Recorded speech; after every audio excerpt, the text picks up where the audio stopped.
Hi, everybody. Welcome to the Robert Fregoso Show. I am joined by Robert Fregoso, the foremost leading authority in Southern California on the subject of flipping and investment. And as you heard Robert asking, what are we talking about? Today we're talking about the basics of flipping, right? I'm going to try to keep you dumbed down, Robert, because you're too smart for your own good.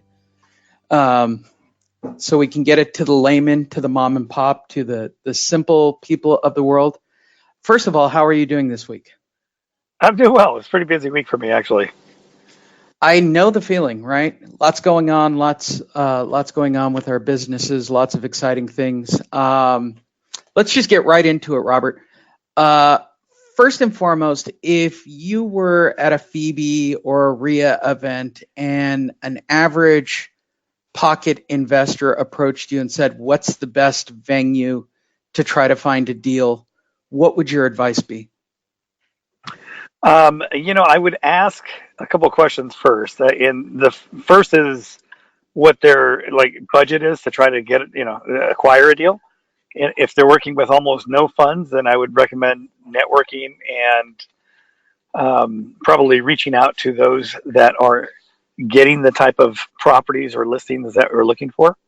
In other words, maybe network with some real estate agents that are working the either the probates or death certificate type leads, baby boomers, the silent generation, that type of property or that type of owner that's a potential seller that may have properties that have some sort of deferred maintenance and so forth. Not necessarily that it's a distressed sale, but the property itself may have upside in what the property actually is. In many cases, right now, you're looking at properties in, let's say, LA, and if you look at kind of the post-war homes, those are all pretty small homes. And starting in the 1980s, really people started to build a lot larger. And it's not until recently that they've kind of compressed or they've shrunk down the square footage that they're building, mostly because of some of the, especially in LA, some of the small lot subdivisions that they're doing that won't accommodate a very significant amount of square footage. So you're starting to see that kind of trend happen, also to meet the affordability needs of the millennials and what they can afford.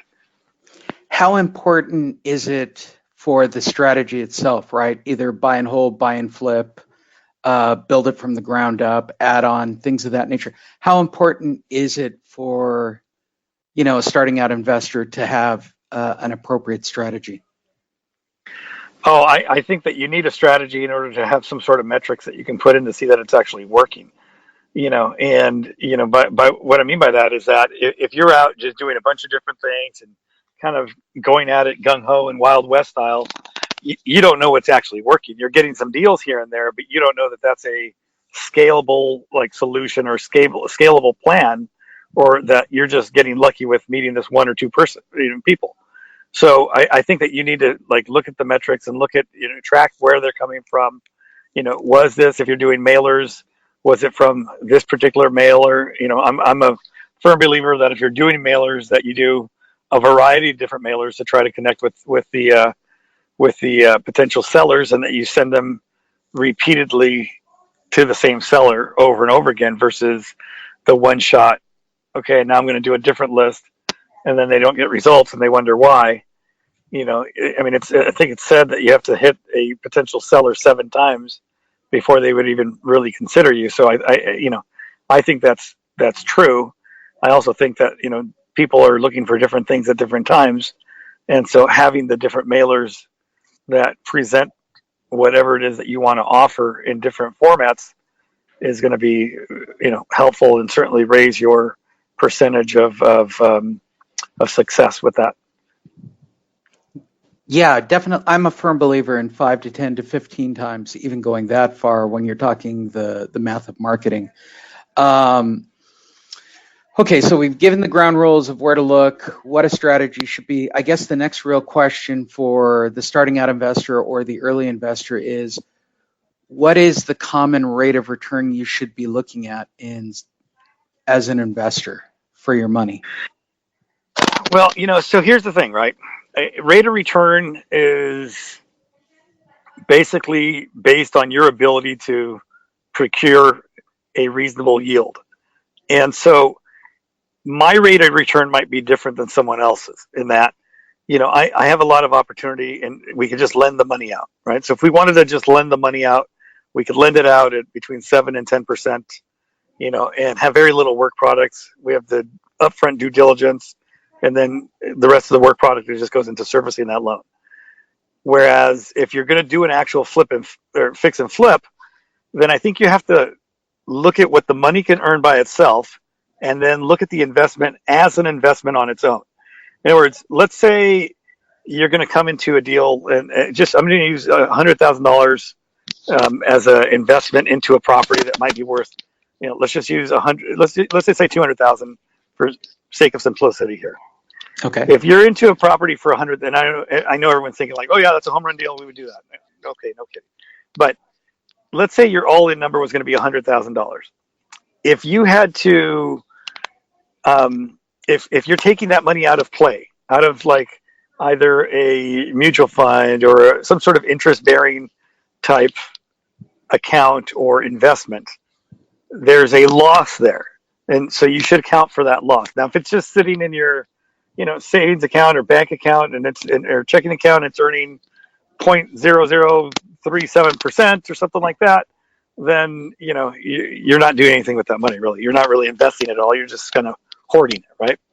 Right. And so if you are investing it, and you have, and I do think that you should invest it in whatever it is. If you're in, let's just say you were in a growth fund of sorts, you're probably earning, probably somewhere between 6 and 11% right now, because the market's been doing so well.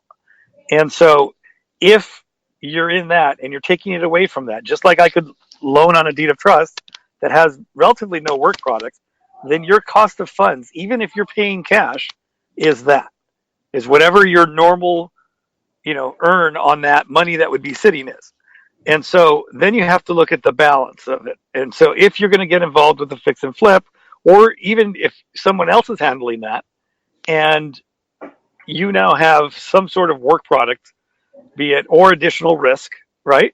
Then there's a cost to that. So how much is that extra cost worth? So that goes from the money side. So even if you're paying cash, you shouldn't look at it as, hey, my cost of funds is 0.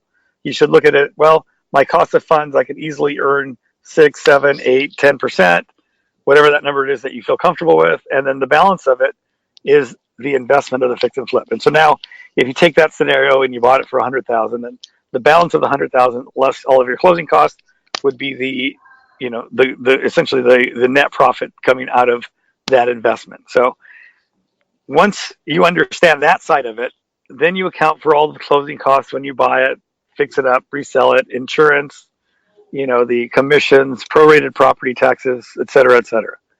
Your net, in my opinion, if you're not paying cash, if you're financing it, or if you're using the model where you're paying your cash separately, then you should look for what I call a 10% net to sales profit. So 10% net to sales profit basically means that you're going to net 10% versus the ARV. So if the ARV in this example was 200,000, you should net $20,000, right? And so, well, that doesn't sound like a lot of money, and I use that here in California because most of the price points, $450,000, $500,000, $600,000, that's a reasonable amount. If you're somewhere in a lower price point, you probably want to ratchet up that percentage to 12, 14, 18, 15%. Depends on what the price point is and how much your time is really worth. Because think about it, you're going to be in this fix and flip. I mean, I know everyone says, "Oh, I can get in in 3 months," but the average turn time is 6.7 months. So just bank on you're going to be into it for at least 6 months. And if you're out earlier, win. If you're out later, then it eats away at your profit a little bit. But I think that 6 months is the right time frame to just use for an analytic standpoint, unless it's a very light fixer and you're going to be in and out of it in a shorter time frame. But if it's a real normal fixer, then I would bank on at least the 5 to 6 months as the number you should use when calculating that. The other thing is that when you're calculating out whatever that after repaired value is, you should look at one definitive value. You should look at a safe number, and then a expectation and the upside, and then make your decision. So your safe number should not be a loser. It could be a break even if you want to really kind of, if you're pro risk, but it's, ideally you'd want to be making some money at your safe number as well.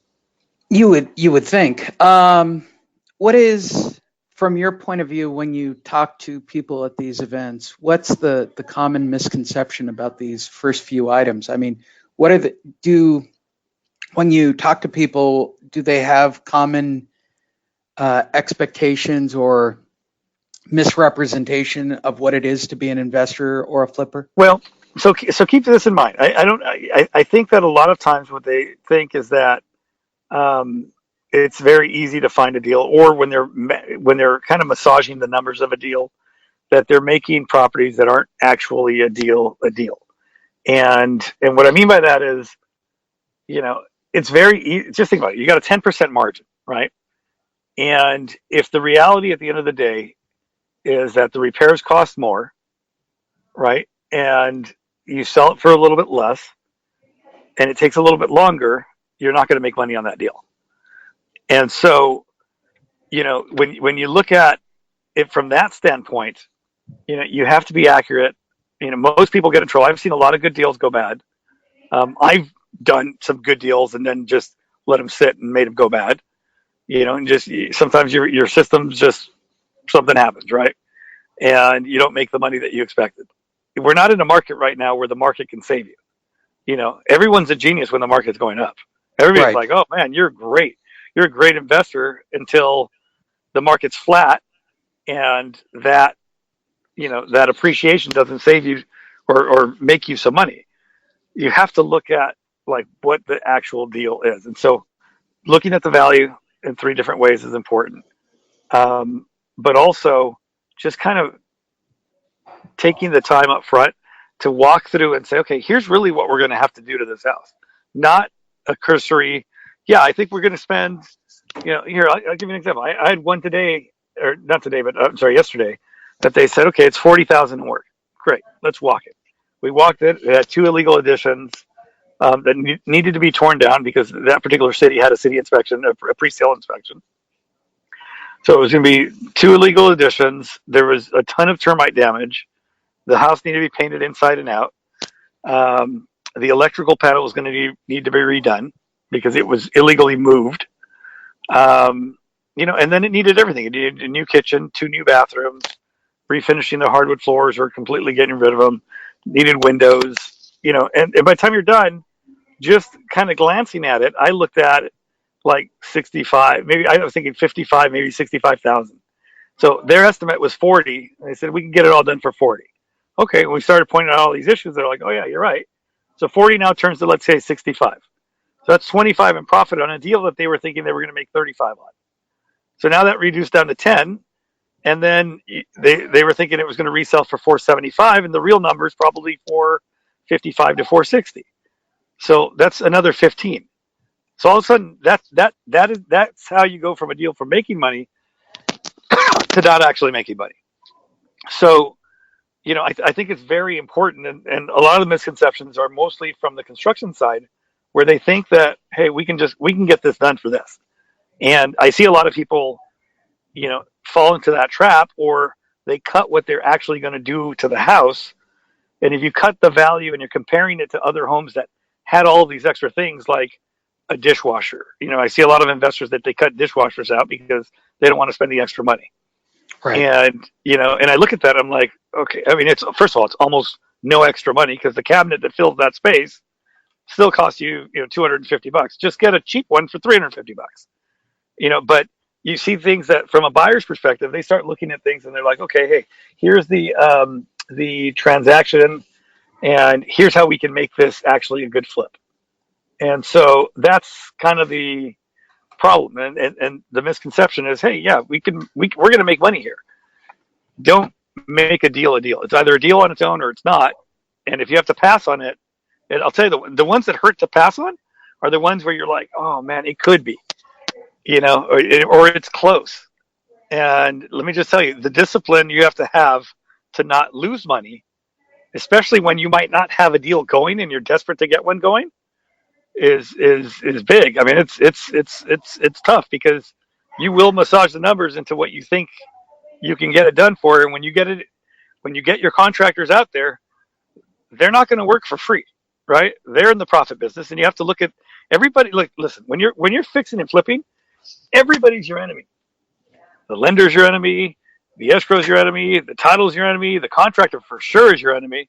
I don't care if everybody's on your team, but they're all trying to make money off of you. You're the transaction, you're the vehicle that they're making money by.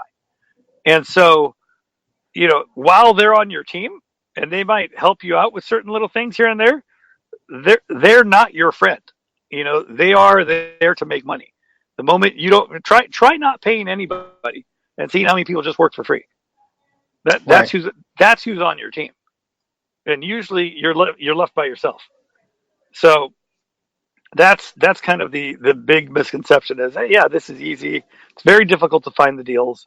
It's very difficult to get them repaired in a tight, very tight time frame. It is possible to do a rehab in 3 or 4 weeks. Most people are going to take for a full rehab, you know 60 to 90 days, if they're pretty decent. If they're mediocre, it's probably more like 4 to 5 months, and then it hits the market. Um, but a lot of it has to do with controls and how you run the construction, and who you're hiring and all that good stuff. Yeah, I'm with you completely. And as you and I both know from past experience, it always seems to me to be the cost overruns, right? The unexpected coating, the cracked main water line, the whatever, right? Yeah, Um, listen. how do you There should be foresee almost yeah, those there should be landmines? all there should be almost none. If you're doing things right up front, they should be minimal in size. I mean, let's say you don't inspect the sewer, and you start having a bunch of properties that have sewer issues, then that's your screw up for not inspecting the sewer before you bought it, because that may have been another X amount that you could have negotiated from the seller, because they probably didn't know about it either. So Right. look at it from your end buyer's perspective.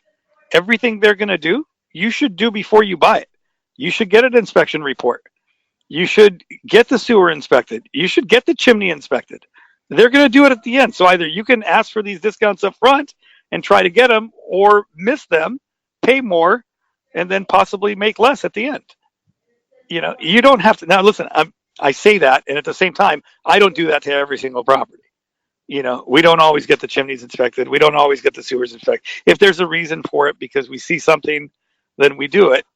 But it's also, I've got a lot of experience with a lot of these, and so if I see a green spot in a dead front lawn, they've got a sewer problem, because something's watering that grass.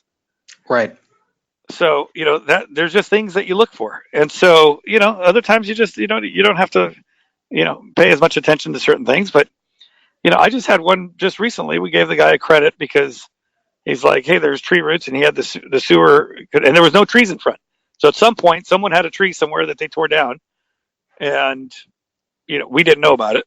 So we didn't inspect the sewer out front, and so we ended up giving the guy credit to do it, because it was still flowing and everything was fine. But you could see where there was some roots that had gone through at one point. And I think it's important to kind of round out this week with the risk and reward, right? I mean, everybody swings for the gate and there's failure. I mean, based on your history, I'm sure there's been more than your fair share of break evens or just happy to get out of the deal. Maybe you can share a little experience on that. Yeah, listen, here I'll reference this towards the downturn in 2008. And a lot of people had looked at properties, and they didn't want to take the loss. I can tell you that when and this will happen at some point. At some point the market's going to change, and people are going to lose some money. Take the loss and move on. Try to negotiate whatever you can, and then move on to the next deal. If you sit there and you leave your cash in a deal, and you're waiting for the market to come back, you're going to wait for 7 years or something, like 5, 7, 10 years, and you could make a lot more money with whatever it is that you get out. Take your loss, learn your lesson, move on to the next one. So to continue on, just to stretch this out a little bit longer, because I think this was a great episode. People will be rewinding and going back over it a few times.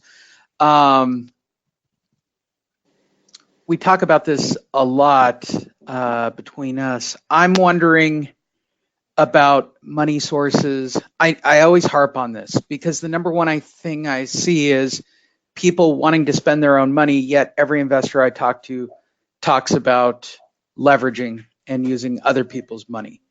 What is your perspective on using your own household money as compared to a financial source? Well, I'll tell you, I mean, that's probably a whole nother episode that we should do. We should probably just move that one for the next one. But I will say this. If you can mitigate your risk somehow, and that doesn't mean use all of your money or use all of somebody else's money, if you can mitigate your risks to have a balanced portfolio, you should. And so you shouldn't have all of your money, like if it's all of your personal money, in one deal. And so even if you have, let's say, whatever amount, let's just say, and I think that you shouldn't really be doing deals unless you have, you know, at least $100,000 to work with, because even if you're borrowing money from a hard money source, because you have to float the construction, you have to have enough reserves for payments, you have to have enough reserves for add-ons because maybe you did miss something on the construction or a change in game plan because the market changed. You know, you should have some reserves there to account for that. And so if that is all of the money you have, you know, I mean, it would be bad business advice for anyone to give you to say, hey, just do this one deal because that's all of your eggs in one basket. Right. And that's just never a good idea for anything, for any investment. So you do want to have some diversity, which means that, okay, maybe it costs you a little bit more, but you're limiting your risk, you know, and maybe somebody's going to make a lot of money and you could have made that money. Great. Get your reserves up higher so that you can put yourself in that position to do that. That should do it for this week. That'll be the cliffhanger. Next week, we'll probably talk about institutional money and funding sources. I think that's a whole episode. God forbid. Yep. That's a half hour of and how to negotiate with the hard money guys and how to, you know, structure the deal so that, you know, you're structuring it in their favor so that you get the money that you want is probably a very good episode to have. And we should probably do that one in front of, like, have a screenshot too. I don't know if we can. No, we can do that. Here. We'll do it in front of your desk, and that way you can run it from your desktop for everybody. Of course, sign up wherever you are. I know we're just starting out. We're going to get video implemented. We're going to have pages. We're going to have websites. We'll have everything you guys need. But right now, what's most important, especially on iTunes, is click to sign up. Click the 4-star button up at the top. Give it a review. Give it a little comment. That helps move it up in the algorithm. That's just me talking like a marketing guy. How can everybody reach you, Robert? You know, the best way is to text me at 949-572-4468, 949-572-4468.